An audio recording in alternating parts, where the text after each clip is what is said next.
Kuku Raadios välja öeldud seisukohad ei pea ühtima Kuku Raadio seisukohtadega.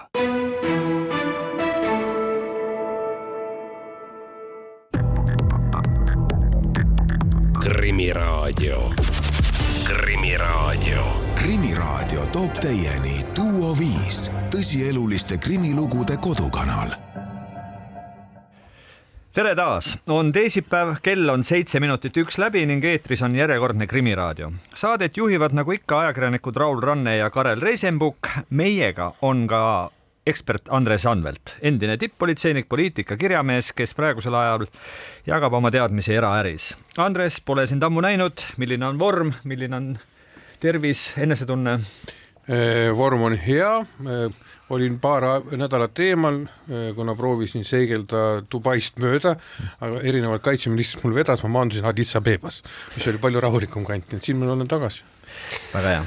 Aga minnes tänase saate juurde, siis tänase saate pühendame me täielikult teemale, millest paljud on mõelnud, ent vähestel on võimalik täpsemalt võib-olla küsida. Meil on külas kuulus, võib-olla isegi võiks öelda kurikuulus vandeadvokaat Sven Sillar, kes on kohtus esindanud nii vägivallatsejaid, allilmaliidreid, riigireetureid kui ka terroriste. Ta on just see inimene, kelle käest võib-olla küsida just advokaadi selliste eetiliste ja ka vastumeelsete valikute kohta. Tere tulemast Krimiraadiosse, Sven! No tere, kuulsus on ju kõik suhteline, aga muidu on siin vahva olla küll. Kuidas sulle teema püstitus meeldib? Ei, ma siis teema püstitusest ei saanudki aru, eks lähme asja juurde, hakkame vaikselt vaatama. Eetilised ja pragmaatilised valikud. Seegi mul natuke aru saanud, mis eetilised, mis pragmaatilised. Küll me saate jooksul jõuame need asjad üle rääkida, aga teeksin kiire stardi. Sven, sageli näeme siin kohtus nii-öelda allilma liidrite esindajana. Aga veebruaris jäid sa meediale silma, sest esindasid üht Virumaa meest, keda süüdistatakse peksmises, tapmiskatses, oma lihase ema nimel laenu võtmises ja venna identiteedi varastamiseks ja peale kauba veel ka elukaaslase surnuks peksmises. Nüüd, no kuidas selline klient nüüd kuidagi nii tuntud advokaadi kliendiks sai üldse? Ei, siin pole midagi kummalist. Ma olen seal advokatuuri listis üleval, et kui on mingi riigi õigusabi huvitavamad kaasused, ma lihtsalt võtan ja vaatasime, et tapmine asi ja kogemust on ja võiks ju proovida, aga nii hull nüüd see asi ka ei ole, nagu see on nüüd maalitud, et tegemist mingi jube hirmsa inimesega, täiesti tavaline, täiesti elulistel asjaoludel tekkinud konfliktid, täiesti mitte midagi erilist, täiesti tavapärane. Süüdistus kõlab hirmsamalt, kui tegelikult asi oli. No mulle tundub küll, et tegelikult seda sama asja, kui me sellest paari sõnaga räägime, et praegu on, ma sain aru kuskil telekas räägitud, et jube mõrvar, kuid kogu eeluurimise aeg, siin ekspert võib-olla oskab meile pärast selgitada, mis see siis tähendab, kogu eeluurimine menetleti seda kriminaalasja kui raske kehaveost tekitamine. Alles süüdistus äkki üllatuslikult kvalifitseeriti teda mõrvana, aga kogu aeg räägiti ainult kehaveost tekitamine, mis kogemata justkui tõi kaasa surma, et seal on mingi selline paragrahv, et ekspert eks siis teab meil rääkida sellest paragrahvist. Kuidas sul tundub, ekspert? No, see ausalt ei ole väga harukordne, kus siis kehavigastused mingil hetkel muutuvad süüdistusaktis näiteks mõrvaks või tapmiseks. Miks? Kuna kui eeluurimine hakkab jõudma sellesse hetke, kui hakatakse koostama süüdistusakti, siis on kogutud prokuratuur on kogunud enda poolt, eks ju, vastava hulga tõendeid, mille pealt on siis alust mõelda, et tegemist oli ikkagi mõrvakoosseisuga, mis ei tähenda seda, et see kohtus jääb lõpuni välja mõrvakoosseisuna püsima ja siis kokkuvõttes näiteks kohtuotsuses võib olla see taandatud jälle tagasi. Nii et ma ütlen veel kord, minule näitab see seda, et seal see tõendite olemasolu, mitte olemasolu, vastanduslikkus näitavad seda, et prokuratuur praegu näeb nagu seda kaalukeset ühele poole, aga lugupeetud advokaadil ongi kohustus, eks ju, kliendi kaitsmiseks ja see on väga oluline, sest tegelikult me räägime inimese elust, me räägime inimese vabadust kandmise pikkusest ja kõigest, nii et mina ei näe siin mitte midagi vastuolulist, et advokaat teeb siin oma tööd ja proovibki tõendada siis kohtus seda, et ikkagi see kuritegu ei olnud see, nagu ta praegu kvalifitseeriti. Sven Sillar, kuivõrd sa advokaadina ikkagi hindad, et ma ei tea, millise kuritegeliku taustaga inimest kaitsta ja millist mitte? no ma ei tea, päris aus olla, siis tegelikult ma võtan ikka rohkem selliseid asju, mis pakuvad endale ka nagu huvi, nagu ütleme, kui sa oled noor advokaat, ma noorena ka tõesti tapmisi ja sellisi mõrvasid vahel tegin, aga tegelikult peab olema selline sisemine nagu kindlustunne, et sa suudad inimest kaitsta. Ja ma arvan, et kui juba oled advokaat olnud, nagu mina juba 27 aastat ja kogu aeg praktiliselt kriminaalasjadega tegelenud, siis nüüd ma tunnen, et täitsa olen võimeline kaitsma inimest kõige raskematest süüdistust. Nii et see Virumaa mehe juhtumi võtmine, see seal oli taustal siis see, et tundus huvitav ja seal tundus olevat mingisugune sisemine veendumus, et on võimalik seda meest kaitsta. Ei, tegelikult ega advokaat ju, kui ta ütleme selle riigi õigusabi korras võtab vastu, ega ma ei tea, mis lugu seal on. Ma tean ainult seda, et paragrahv 118 lõige 1 punkt 1 oli vist seal, see tähendab seda, et raske kehavigastuse tekitamine, isikud kahtlustatakse, millega on ettevaatamatus põhjustanud inimese. Nii, ma võtsin selle, aga et ta nüüd on niimoodi välja tulnud kõige jubedam mõrv, 2 inimese mõrv, mis üks jäi katsestaadiumist, seda algust sealt näha ei olnud, aga ma ütlen, et selles mõttes see ei löönud mind nii põlvest nõrgaks, et nüüd ma enam ei suuda, et las ikka olla see endine, et ma ütlen, et eks see kogemus tuleb aastatel. Andres, ja ma tahan öelda tegelikult eluaeg olnud, eks ju, varasemalt 90-ndatel, kui ma olin politseis, ega sa täpselt võtadki, sul peab olema ju ka näiteks põnev seda teemat teha, sellepärast nii praegu ma Sveni jutust aru saan, iseenesest sul on tegelikult praegu väljakutse. Ühtepidi see, et mida sa võtsid, kuidas on nüüd teistpidi prokuratuur seda süüdistusakti, eks ju, kandmas ja nüüd tõestada vastupidist. Me ei saa kunagi võtta seda ühte asja niimoodi, et prokuratuuri otsused on ainuõiged, vaata, mis siin kahjuks viimasel ajal on ühiskonnas toimunud.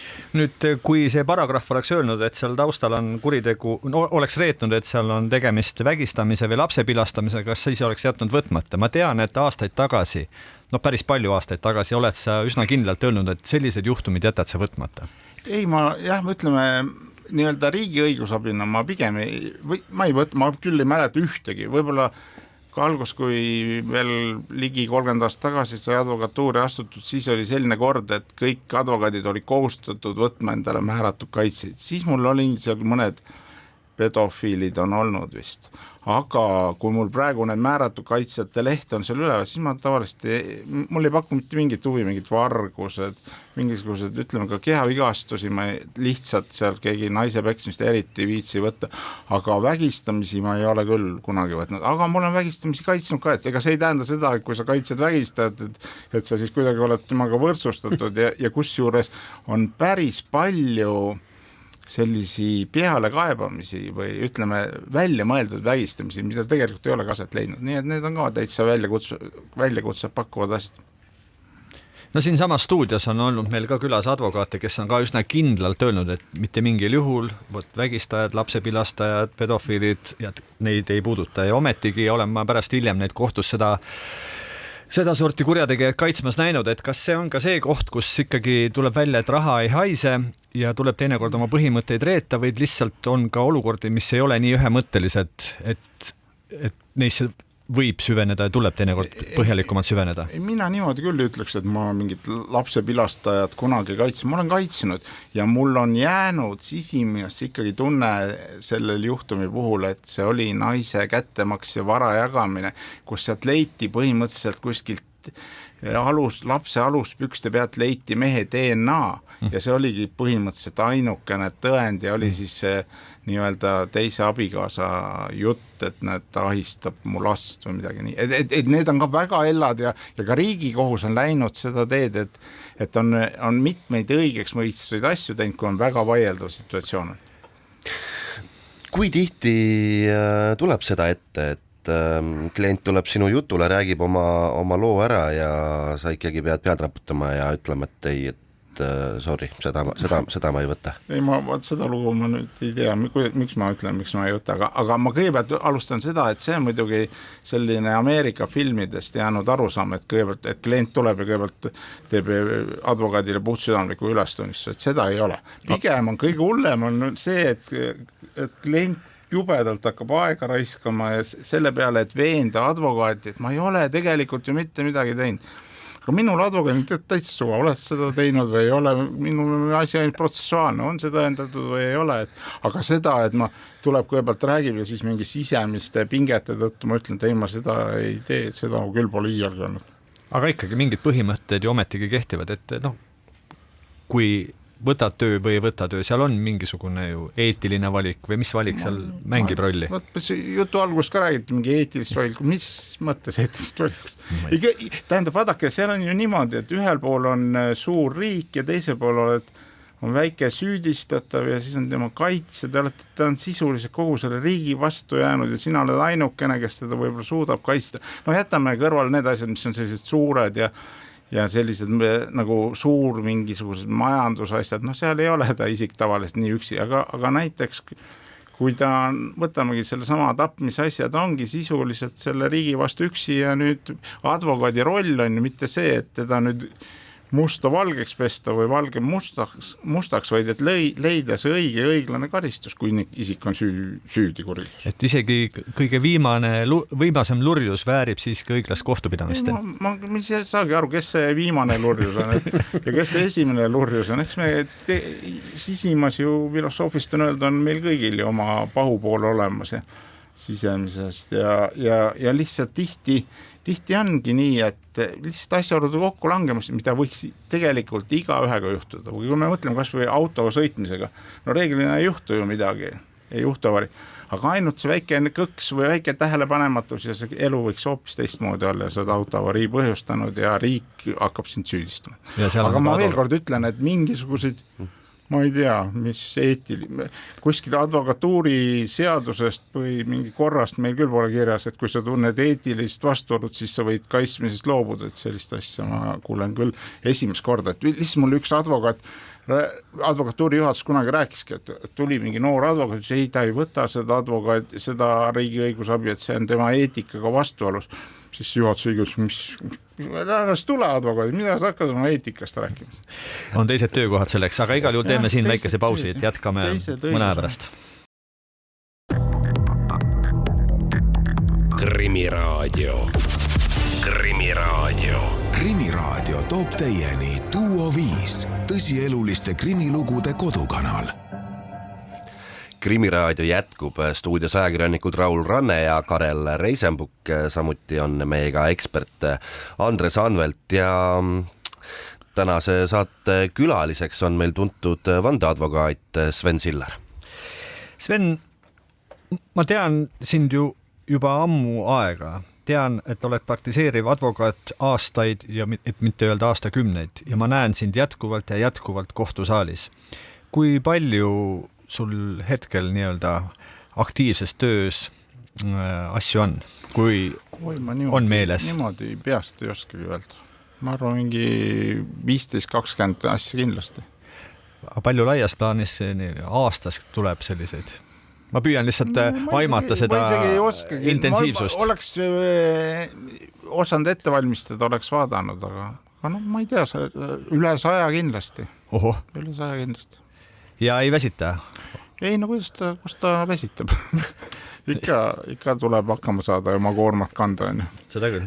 Kui Raul rääkis, et ta on sind kohtusaalis jälginud, siis ka mina olen pikalt krimilugusid teinud ja samamoodi sind kohtusaalis jälginud. Ma pean tunnistama, et sa selles mõttes erined päris palju võib-olla mõnest teisest advokaadist, kes võib-olla oma kliendiga absoluutselt ei suhtlegi, aga sina justkui räägid oma kliendiga justkui hea sõbraga, ma ei tea, kuivõrd advokaaditöös peab oma kliendiga hästi läbi saama või mõtled sa selle peale üldse? No vaat, see kunagigi Simon Levini mingi raamat oli, et ma isegi lugesin seda, et põhimõtteliselt ta ju ütleski umbes sellise mõtte Simon Levin läbi, et niikaua kui on see protsess ja sina advokaadina oled inimesele vajalik, oled sa, inimene kogu aeg tahab suga suhelda ja kõik, aga kui see asi saab läbi, siis Levin kasutas umbes sellist, siis sisuliselt on nagu prostituudi viskab su nurka ja siin enam ei paku mingit huvi ei paku, et mina tegelikult olen ka analoogset mõtet täheldanud, et niikaua kui on inimesel mure selle kriminaalasjaga seoses, siis on lähedased suhted ja kui see on läbi, siis praktiliselt ei olegi, mis elu läheb edasi. advokaatide ja nende klientide suhetest räägime pärastpooli veel, ma luban, aga ma võtan ette ühe teema. Nimelt umbes täpselt aasta tagasi kirjutas ju Postimees teist pikema loo või sinust ja pealkirjastas seda, et Sven Sillar on riigi reetmises süüdistavate viimane õlekõrs. Kuivõrd sa sellega nõus oled? Oi, ma pole, mis mõttes viimane õlekõrsi ikka on, aga ma ei teagi, ma ei oska öelda, mul puudub nagu selles mõttes info, palju neid riigireetmise asju üldse nagu menetleb kapo, et päris palju asju, nagu ma olen aru saanud, tehakse niimoodi vaikselt, kuidagi tehakse mingi kokkulepped ja et selles mõttes ma ei oska nagu selles osas ei eitada ega jaatada. Ma olen tõepoolest olnud kaitse mõnes genotsiidi asjas, mõnes terrorismi asjas, mõnes riigireetmise asjas, aga ma ütlen jällegi, seal on ka pigem nagu selline professionaalne huvi olnud, et praegu Riigikohtu tasandil mingit praktikat selles riigireetmistes veel ei ole, tänaseks juba mõned lahendid tegelikult on, ehk siis kui sa tegeled riigireetmiste asjadega, siis sa saad ka tegelikult kujundada kohtupraktikat, ehk siis sisuliselt siis võib-olla 100 aasta pärast keegi vaatab, mis siis siin, kuidas seda riigireetmise asju lahendati 100 aasta eest. Ja siis seal kõrval oleks ka advokaat Sven Sillari nimi, kes seda nii-öelda praktikat ellu viis siis. Ja, aga ma lihtsalt vahel olen mõelnud, ka juba vanus tuleb peale, et näiteks mis advokaadid olid meil 60-ndatel, 70-ndatel, 80-ndatel aastatel, kas keegi neid nagu mäletab või tegelikult reaalne objektiivsus on see, et inimene elab oma elu ära ja võib-olla lapsed veel mäletavad ja vanemad või lapselapsed veel mõned põlvkonnad, aga siis sind ei olegi, eks see advokaatidega on samamoodi. Mul on lihtsalt huvipärast, mul on selline advokatuuri raamat, kus on kõik näha, kõik advokaadid, kes kunagi on töötanud ja mul on lihtsalt huvipärast vaadanud, oli siin 70-ndatel aastatel mingi tegi, aga mis tast enam, tänapäeval ta enam pole aktuaalne, ongi kõik. Andres, sa tahtsid lisada? Ma tahtsin lisada seda tegelikult oma praktikast, et tihtipeale näiteks mingi kitsa valdkonnaga, kriminaalmenetlused asjad, eks, mis jõuavad kohtusse, mis on väga kitsa valdkonnaga, ma räägin riigireetmist, terrorismist, see on palju kitsam valdkond, kui ütleme rasked kuriteod, teised tapmised või röövimised või mis iganes, siis tuleb arvestada seda, et kui inimesed teevad oma valikuid, eks ju, siis kui öeldakse kliendid, eks ju, oma valikuid, ütleme ka minu praktikas, kuigi ma ei ole advokaat, aga sarnases sfääris töötan, siis tehakse ka valikud selle järgi, mis on kõrva jäänud, et see inimene on sellega tegelenud. Ja sellepärast ma proovin pääseda tema jutule, sest tal on mingisugune praktika selles valdkonnas. Et ma ei pea hakkama nullist pihta üles ehitama seda kaitset, sest see inimene jagab seda valdkonda, jagab neid paragrahve, jagab seda sama, ütleme, kes seisab vastas, eks ju, et seisab vastas mitte Põhjapolitsei prefektuur, eks ju, ma ei taha neid alla väristada, jumala eest andke andeks, aga seisab vastu näiteks kaitsepolitsei. Nii et sealt tuleb ka see, nagu öeldakse, siis nõudlus. Ja ma mäletan, et Sven vastaski toona umbes kuidagi nii, et tegeled sellega, mis turul saada on ja siin väga ei vali. Ja seda sa ütlesid ka tänase saate alguses päris mitu korda, aga ja samas ehkki niisugune emotsionaalne mõõde advokaaditöös, nagu ma oleme aru saanud, ei ole oluline, siis ikkagi olla riigireeturi advokaat, see ei kõla lihtsalt hästi. Kas vahetevahel selle peale ka mõtled, et kas ma pean ühe sellise inimesega tegelema? Mõned asjad selle asja kohta öelda. Esiteks, mul praegu küll ei tule meelde, et ma mõnda riigireeturit kaitsen, kuigi tegelikult üks kriminaalasi on praegu väga kummaliselt kaua Riigikohtu loaga kogu ootel. Ta on juba novembrikuust ja kui ta liiga kauaks jääb, see juba teeb väga ärevile. Võiks ju kohe loa anda sellele asjale, aga millegi pärast ei ole antud. Eks mul mingeid muid riigireetmise asju praegu ei olegi, aga teine asi see riigireetmisega ja reaalne probleem on selles, et minu arust on välja kujunenud kahjuks praegu nii, et see riigireetmise latt on väga-väga madalale seatud. Mina olen kogu elu umbes mõelnud nii, et riigireetmine, et see on ikka kõige jubedam kuritegu, mis üldse olla võib, aga tänane kohtupraktika vähemalt on juba niimoodi, et riigireetmisena käsitletakse mingisugust ajaloolistel teemadel oma arvamuse andmist, kui sellega on kuidagi seotud mingisugune müstiline isik, kes äkki võis olla seotud teiste müstiliste isikutega, et ühesõnaga see minu arust on praegu praegu see asja mure on see, et meie riigi reetmine on tehtud niivõrd lihtsaks kuriteoks, et nagu uskumatu lihtsalt, et riigireetjaks sattuda on tänase kohtupraktika kohal väga lihtne minu arust. Andres. Ja ma tahtsin lihtsalt ühe paralleeli tuua. Ma riigireetmise kohta võib-olla oskan vähem öelda, aga vahepeal, eriti eelmine dekaad, ütleme siis 2010-ndatel, kus tekkis päris suur probleem ja ka teaduslikus õigusaruteludes oli see samasugune asi toimus kuriteeliku ühendusega. Sest kuriteeliku ühendus, mis tekkis meie õigusruumi üks paragrahvina 20. sajandi lõpus, ei saanud alguses käima ja pärast ei saanud pidama, kus siis kuriteeliku ühenduse kahtlustus ja süüdistusi hakati panema sõnaharikle pätikampadele, ütleme siis, kas tegelesid grupiviisid vargustega nii edasi majanduskuritegudes ja see devalveeris kindlasti seda paragrahvi, praegu on võib-olla natuke mulle tundub tagasi tõmmatud, aga sellised nagu lihtsa õnge otsimine, et kohe spinning olemas, kohe kala otsas ja siis vaata, mis kohus teeb. Need on natukene, ütleme sellise mitte veel täiesti välja arenenud õigusriigi tundemärgid. No Sven, kui sa oled siin mitmel puhul maininud, et sul peab nagu põnev ka ikkagi olema, siis mis seal selle riigireetmise juures siis seda põnevust sulle tekitab, miks see huvitav on? Sest kuidagi on nagu nii juhtunud, et kui on justkui Vene huvide esindamine teemaks, et siis on kaitse ikkagi kuidagi juhtunud Sven Siller olema.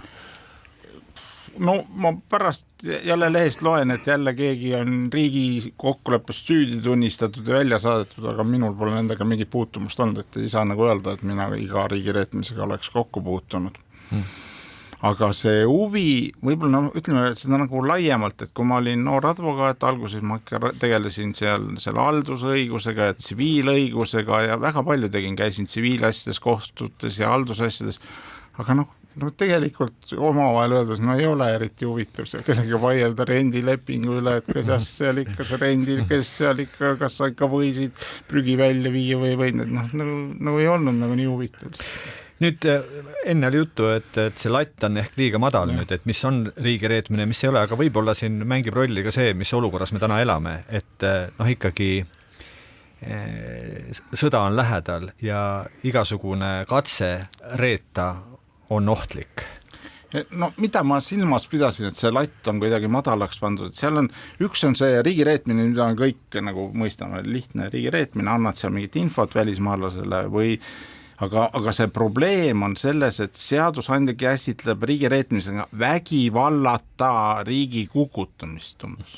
Vägivallata, et mis see nagu tavamõistes on see, et vägivallata siis seal parlamendis mingid inimesed otsustavad, hakkame riiki kukutama, aga praegu on see vägivallata on niivõrd laiali valguv ja praegu ongi käsitlus nii, et kui kirjutada mingit teost, mis ühtib nii-öelda Vene narratiividega, siis seda juba käsitletaksegi riigireetmisena, vot sellega ma kunagi ei nõustu. Aga kui on ikkagi kümneid ja kümneid tuhandeid nii-öelda kaasav Facebooki grupp, kus seda sama Vene narratiivi jõuliselt levitatakse ja Eesti vastas sõnumit korrutatakse, et kas see on see latt, mis juba võiks tähendada riigireetmist? Ütleme, see lati minu arust panebki lõppkokkuvõttes paika Riigikohus, aga seda, et keegi mitmeid minu arust on väga libe tee. Et kas siit me ikka ei hakka minema sinna nii-öelda tsensuuri juurde, kuhu maale sa tohid midagi öelda ja kus maal on see lubatud, kuidas seal ajaloo käsitlusi tõlgendada, kas siis, kui ma ütlen, et see, mis Venemaa teeb Ukraina suhtel, et kui see on erioperatsioon, siis ma olen riigireet ja kui ma ütlen, et see on sõda, siis on kõik korras. Ma arvan, et nii ikkagi niisuguses riigis nagu ei tahaks nagu elada, et ikkagi mingisugune mõtte ja sõnavabadus võiks säilida. Sul Andres Andres. Ma just tahan öelda seda, et ma arvan selliste kaasuste puhul, ka riigireetmise kaasuse puhul on just teha vahet sellel, kas on tsensuuri ülepingutamise tegu või mitte, on küsimus selles, et uurimisorganid, julgeolekuorganid siis saaksid ära tõestada seda, kust pärineb tegelikult see, nagu öeldakse, elluviidud tahtlus. Kas see on kellegi pealt, nagu öeldakse, kellegi poolt nagu siis programmeeritud, et seda tegema peab, ta saab sellest mingit tasu kui mingi inimene lihtsalt tõesti Facebookis avaldab oma arvamust, noh, siis on pigem peaks küsimus olema debatis, miks ta niimoodi arvab midagi sellist, aga kui tõendatakse ära, et tegu on ikkagi suunatud tegevusega teise riigi poolt, siis ma näen, et see on vaenulik tegevus, see on riigireetmine. Aga teeme siin väikese pausi. Krimiraadio. Krimiraadio. Krimiraadio toob teieni Duo 5, tõsieluliste krimilugude kodukanal. Krimiraadio jätkub ja jätkuvalt on stuudios ajakirjanikud Raul Ranne ja Karel Reisenbuk ning ekspert Andres Anvelt. Tänase saate külaliseks on meil staaradvokaat Sven Siller. Sven tegi selle staaradvokaadi jutu peale nägusid. Kuidas tundub selline? Mulle kunagi sellist nimetasid meil staaradvokaat, maffiaadvokaat. Ma tean, et omal ajal kutsuti staaradvokaadiks su vana kolleegi Andres Korkinit ja nii mõnigi on märganud teis midagi sarnast, vähemalt klientide hulgas on sarnaseid jooni. Ei, Andresega ma isiklikult sain alati hästi läbi. Kui ma olin ju noor advokaat ja alati kuidagi meil nagu klappis. Sport on talle väga hingelähedane ja mul näen teda praegugi siin ikka linnas vahepeal, tunneb ikka fantastiliselt hea välja, aga ma alati ikkagi leiame vestlust, millest rääkida, et ta on vana prokuratuuri kogemusega, ta on mulle rääkinud, et on palju ta on inimesi surma nõudnud ja igati äge tüüp. Aga tulles valikute juurde tagasi, mida sa Sven oma töös teed, rääkisime siin riigireetmisest, justkui selle riigireetmise latt on meil madalakene, siis üks seltskond, keda teil on jutumärkides au kaitsta olnud, on siis endise Sputniku portaali lähemad ja kaugemad kaastöötajad. Kuidas nemad kõik just sinu ümber koondusid? No, ma võin sellest rääkida, eks ta kõik on, elu ongi ikka, palju on need juhused ja seal on see samamoodi, et selle Sputniku nii-öelda juht oli Jelena Tšerševa ja teda siis kahtlustati selles sanktsioonide rikkumises, umbes nii, et ta keerutab ajaleheartikleid ja see mingi Kisseljov Venemaal rikastub sellega, las see olla, aga see tuli jälle riigiõigusabina sinna üles mulle, mõtlesin, võtame, vaatame, läksin kohtusse, ütlesin inimesele, pole midagi teha, tõenäoliselt võetakse 8 kuuks vahi alla. Ja siis juhtus midagi täiesti müstilist ja teda ei vahistatudki. Ja millegi pärast siis arvati, et võib-olla tegi kaitse head tööd, aga tegelik põhjus oli lihtsalt selles, et Tšerševa juures toimus läbiotsimine ilma kohtu loata. Seaduses on kirjutatud, et ajakirjanike juures toimub läbiotsimist ja ainult kohtu nõusolekul. Seda nõusolekut siis ei võetud ja kohus ütleski, et kuna nõusolekut ei ole, on kõik tõendid vähemalt praegust etapis lubamatud ja ma ei võtagi vahi alla. Ja võt sealt tuligi nagu see, et Tšerševa lasti vabaks ja siis me tegime temaga kokkuleppe ja nii nad riburada pidi minu juurde jõudsidki. Ometigi Tšerševa, kelle siis vahistamist sul õnnestus vältida, põgenes koos abikaasa Dmitri Terestaliga, kes ma saan aru samuti oli vist sinu klient ära Venemaale. No mis tundeid see tekitas? Tundsid, et see on ära kasutatuna äkki? Ei, absoluutselt, mis see põgenemine, mingi põgenemist pole toimunud. Seal oli, lihtsalt ta ei tulnud tagasi, ega ta läks täiesti seaduslikult. Ta küsis prokuröri käest loa ja kõik ta läks, et tal oli, et põgenemine oli see, kui ta üle jõe ujud või teed, aga tema küsis loa, läks.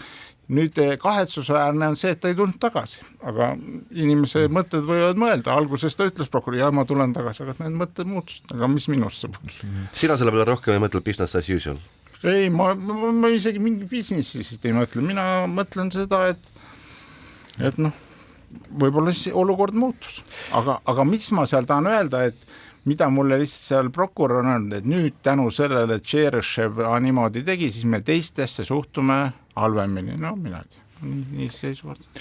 On märgitud, et see on neid Vene infosõdurite kaitseks on Venemaa siis eraldanud läbi mingisuguste inimõiguste fondide ja esinduste märkimisväärseid rahasid ja seda siis noolivad kõik kalgimad ja küünilisemad advokaadid, kuivõrd see tõele vastab? See on ju ka täielik jama ju.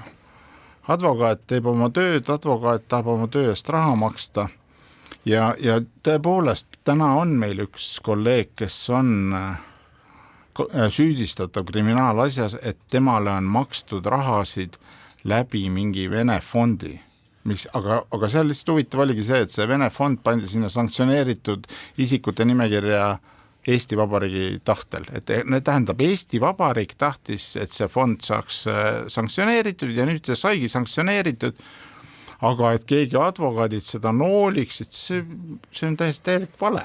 Mis advokaat teeb tööd, ta tahab sellest raha saada, aga mitte ta ei taha teha tööd, et sealt fondist raha noolid.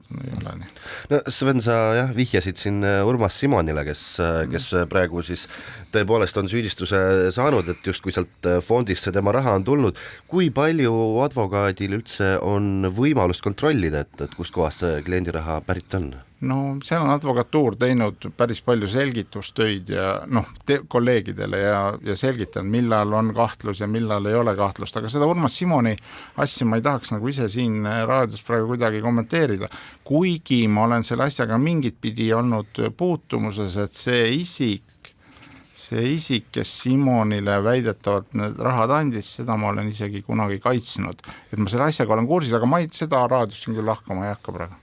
Ma mõtlesin nii üleüldiselt selle raha päritolu kohta. Pigem on seal ikkagi see subjektiivne külg, et kui tuleb inimene, sõlmib su kliendilepingu, siis sa ei pea kahtlustama, et ta äkki on mingi Vene agent või mingi huviline või mingi täidab seal FSB huvisid. Kui aga suga sõlmib lepingu tõesti mingi fond, siis sa võiksid natukene rohkem huvi tunda. Andres, kuidas sul tundub, on sul mõni mõte sellega seoses, et siin ikkagi... Ei no siin on inimesel ükskõik, tegelikult ma arvan, advokaadil on võib-olla suurem, kuna ta on juriidiliste teadmistega ja suurem vastutus, aga igasugusel äriettevõttel tänapäeva Eestis ja Euroopaski, kuna ma puutun seda väga palju kokku, tehes teatud teenuseid just selles valdkonnas, et päästa või ütleme ära hoida inimeste võimalikke tehinguid sanktsiooni all olevate ettevõtetega, sest see nimekiri on väga suur, mitte ainult Eestis, mitte me räägime Euroopa Liidus, me räägime Eestis eraldi veel, nagu ka Sven ütles, peale selle UK, USA, isegi Uus-Meremaa ja nii edasi, eks ju, ja Kanada, eks ju, et inimesed tihtipeale isegi teadmatuses suuresti teevad tehingut, sa pead teadma võib-olla parem, kui sa tead ka, ütleme, tema siis tõelisi kasusaajaid ja tegema seda analüüsi, et siis vältida neid olukordi, aga need tänapäeva maailmas, tänapäeva Euroopas nüüd eriti peale selle suuremahulise sõja algust ja kui see sanktsioonide arv on tõusnud 2600 inimest on, eks ju, sanktsiooni nimekirjas ja ettevõtted, siis tuleb arvestada, et neid võimalikke riske on väga palju ja nendeks tuleb olla alati valmis. Ma ühe teema või selle teema lõpetuseks ühe küsimuse siiski küsiks üle, et pole ju saladus, Sven, et su isa oli Eesti Julgeolekukomitee viimane juht ja nii mõnigi, ütleme siis teravmeelne on mõelnud, et kõik need sedasorti kliendid, kellel on pistmist kas siin Vene narratiivi liiga jõulise esindamisega, riigi reetmisega või mingi muu sellise, ütleme, Vene teemaga ja et need kliendid satuvad sinu juurde just tänu sellele, et isa nimi annab teatava sellise garantii, kuivõrd see jutt tõele võiks vastata või kuivõrd sa oled sellega kokku puutunud? Selles osas nagu just öelda, võib-olla mingisuguse nagu sellise, ma ise proovin kaasa mõelda selle mõttega, äkki see annab isikule kindluse, et äkki ma ei tee kapuga koostööd, on ju, et kuna on selline inimene, vaevalta siis kapuga, et inimene ju, kui on riigireet ja ükskõik mingi poliitiline asi, ikka tuleb nagu see kahtlus, äkki see advokaat teeb mingit topeltmängu või midagi, võib-olla ta siis seda nagu siis see välistab, aga ma ei tea, ma ei usu, et teistpidi võttes. Sest tegelikult reaalne elu nende riigireetjatega on juba nii, et kui mina olen mõnda kaitsnud, siis võibki nagu tekkida mingisugune kujutelm, et kui mina kaitsen isikut, keda süüdistatakse riigireetmises, et äkki ta siis ongi riigireetja, kui Sillar teda kaitseb, järelikult äkki ta ongi. Sest selle kohta mulle rääkis ka üks kolleeg sellise toreda loo, see ka 10-15 aastat tagasi, et ta lihtsalt võttis määratud et algus oli see inimest kaitses Simon Levin ja pärast võttis tema määratud kaitsjana selle üle ja kohtunik oli tal öeldud, väga hea, Aule, et sina ikka kaitsjaks tulid, ma juba mõtlesin, et tegemist on mingi kurjategijaga, et Levin on ta kaitsja. Selline võib see elu ka olla. Seosed tõmmaks. Enne nagu ütlesin, selle teemaga on kõik, aga võtame ette nüüd nii-öelda klientide ja advokaatide omavahelised suhted. Sa mainisid, et see väga palju ei pruugi erineda prostituudi ja kliendi suhetest, et seni kuni vaja, seni kasutatakse, pärast seda unustatakse ja jäetakse. Aga siiski, ma tean, et ju nii mõnelgi advokaadil on palju tihedamad sidemed ja sageli just nimelt nendel puhkudel, kui mängus on nii-öelda organiseeritud kuritegevus, et seal on need suhted kuidagi isiklikumad. Vastab see tõele? No ma kõigepealt ütlen seda, et minu mõte, et advokaat ja prostituut, selle ma lugesin see Simon Levini raamatus, see oli Simon Levini mõte, et mitte hästi, minu mõte, ja, et ma ei tea, see päris minu mõte. Nii, aga nüüd need isiklikud suhted, ma ei oskagi nagu öelda, ega tõepoolest Eesti on ikkagi nii väike riik, et siin nagu ei ole päris minu arust, minu kogemus või siis ekspert saab seda öelda meile, ei ole nagu sellist advokaati nagu seal mingi Itaalia maffia juures oleks nagu kogu aeg tema asju kaitseks, vähemalt mina pole küll, ei tea sellist, võib-olla tõesti vähemalt räägitakse nii, et kui need olid 90. aastad, et siis olid seal Narvas terve rida advokaate, kes kogu aeg kaitsesid neid maffia inimesi. Ma siin nimesid ei tea ega tahagi nimetada, aga vähemalt niimoodi on nagu arvatud. Et kellel oli püsileping just kui? Ei, mina ei tea, kas püsileping, aga kes nagu sattusid või kes kaitsesid seal, väidetavalt ekspert oskab öelda, et ikkagi sadu inimesi on vist sinna mingitesse kaevandustesse või koobastesse ära kadunud ja keda polegi leidnud, nii on mulle vähemalt kohalik üks prokurör rääkinud, et ikkagi palju on kadunuks jäänud inimesi, mis tegelikult viitab sellele, et seal käisid mingid sellised maffia-laadsete grupeeringute, mingid karistusaktsioonid, aga mis ma lihtsalt selliste lähedastamata või heade suhete kohta oskan öelda, et eks kõik on ikkagi kinni inimeses.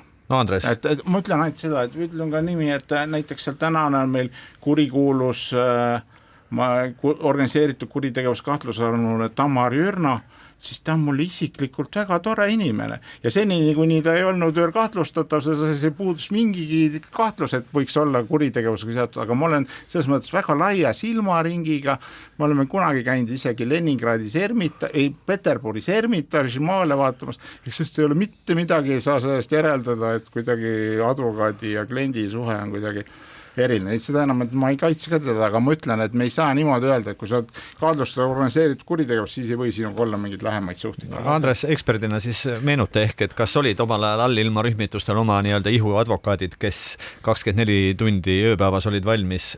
Või siis palju neid inimesi seal šahtides ikkagi siis on? No ütleme jah, et muidugi pikk lugu, aga räägi lühidalt. Ma räägin lühidalt, et esiteks šahtides ei olnud päris noort kaardiväge, et seal oli 10 aga mis on ka palju, aga mis ma tahan öelda see, et milles on õigus, eks ju tõesti, et 94. aastal, kui oli mõrvade arv ligi 400, oli umbes sama palju kui teadmata kadunud, kes olid enam-vähem seotud, võisid olla seotud organiseeritud kuritegevusega.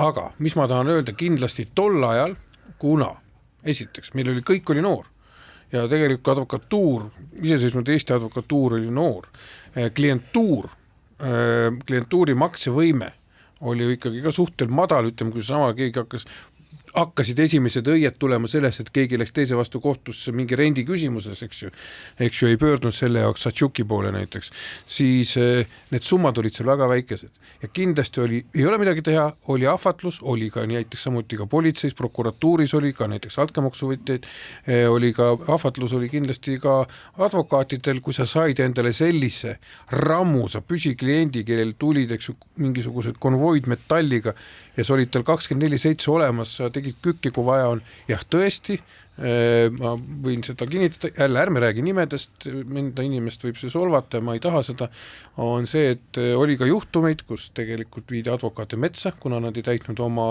lubadusi, mida nad olid pakkunud, ütleme, kas keegi vabaks saada või midagi muud sellist. Ida-Virumaal oli seda lausa rohkem, aga kokkuvõttes ma tahan öelda see, et tänaseks päevaks kindlasti ma olen 100% kindel, kuna ma teen väga palju advokaadiga koostööd ja mis on professionaalsus?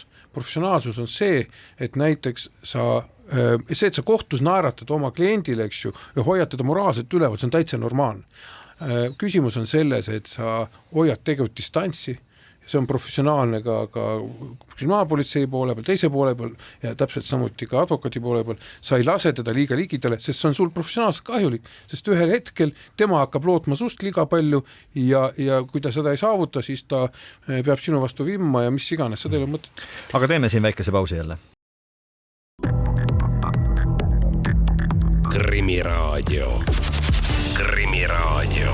Krimiraadio toob teieni Duo 5, tõsieluliste krimilugude kodukanal. Krimiraadio jätkub, stuudios on ajakirjanikud Raul Ranne ja Karel Reisenbuk, siin on ka ekspert Andres Anvelt ning loomulikult me külaline, vandeadvokaat Sven Sillar, kelle klientide seas on nii rusikakangelasi, allilma liidreid, terroriste kui ka riigireetureid. No eelmise saate osa me lõpetasime Andrese meenutusega 90-ndates, kus advokaati viidi metsa ja ähvardati. Sven Sillar, kas sind on ähvardatud kunagi klientide poolt? Võid sa meenutada mõnda sellist hetke?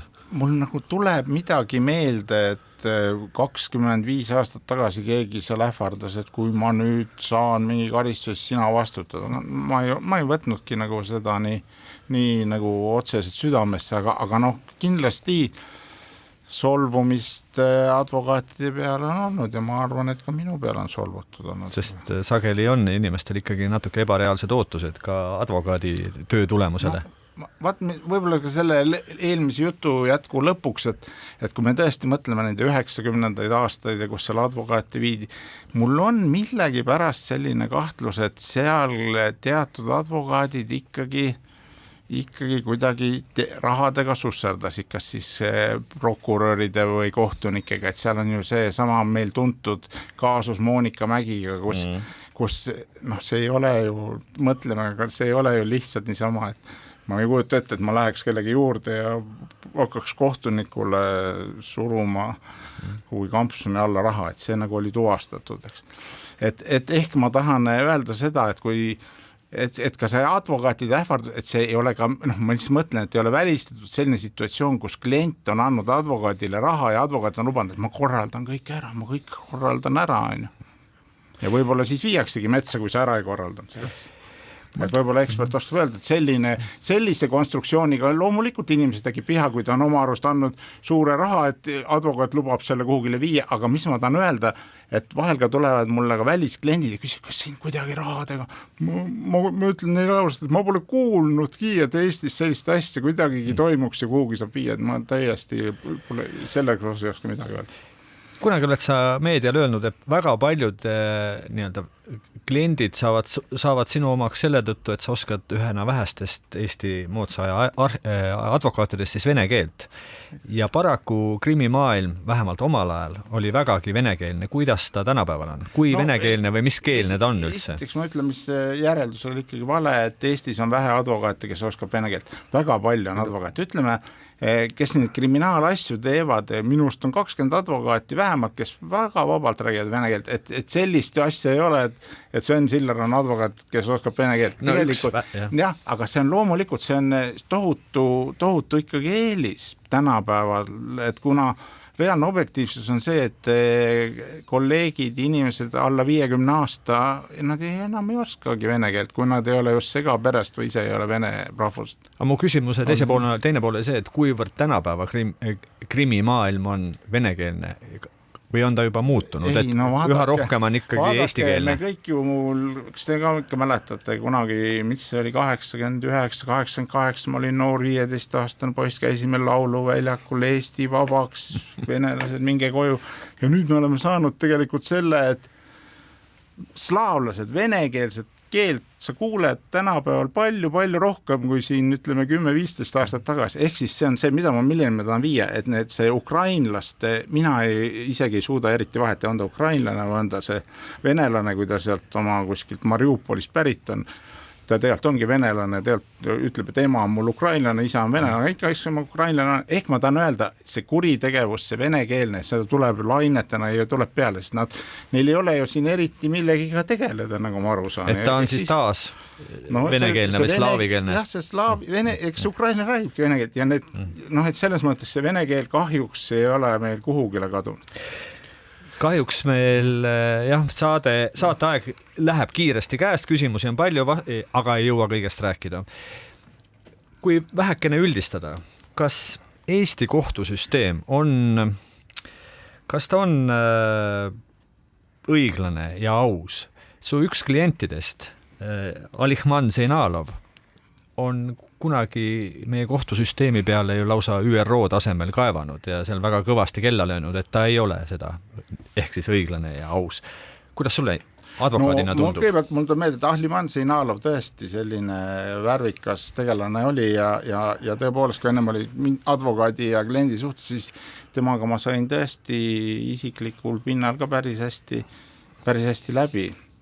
Aga mina arvan, et kas see on õige ja õiglane, no ma ei ole näinud ma ei julgeks öelda, et ta ei ole õige ja õiglane, aga ma juhiks ikkagi tähelepanu sellele, mida Villu Kõve on öelnud, et õigusharidus on Eestis väga nõrgaks jäänud ja tõepoolest selline üldine filosoofiline aluspind on väga nõrk. Ma lihtsalt ise mõtlen ja kui sellest nõrgalt pinnalt tulevad nõrgad kohtunikud, siis sealt tulebki see. Aga ei pruugi inimene olla nõrk, aga kuna Kõve on ise öelnud, et see on nii nõrk see õigussüsteem, siis paratamatult tuleb nõrki advokaate, nõrki prokuröre, nõrki kohtunik. Andres, viimane sõna jääb sulle täna. Viimane sõna, mis ma tahan öelda läbi oma praktika, on see, et Eesti kohtusüsteem on meil ajatud nii optimaalseks kui võimalik, mille tulemus on see, et meil näiteks üldmenetluste arv on kaduv väikene kõigi kriminaalmenetluste kõrval, mis toob kaasa tihtipeale see, et need asjad on pealiskaudsed ja ei ole tegelikult objektiivse tõeni isegi lähedal jõud. Viimane sõna jääb siiski mulle, sest saade tuleb ka kuidagi kokku tõmmata. Sellega on Krimiraadio täna lõppenud. Vandeadvokaat Sven Sillar, suur tänu, et leidsid kiirel ajal aega meie saatesse tulla rääkima asjadest, millest ehk muidu võib olla pisut vähem teatakse. Täname kõiki kuulajaid, tänast Krimiraadiot juhtisid nagu ikka ajakirjanikud Raul Ranne ja Karel Reisenbuk. Saadet aitas meil teha mitmekülgsemaks ka meie hea ekspert Andres Annelt. Järgmine Krimiraadio on eetris juba järgmisel teisipäeval mõni minut peale kella 1. Kuulmiseni. Krimiraadio. Krimiraadio. Krimiraadio toob teieni Duo 5, tõsieluliste krimilugude kodukanal.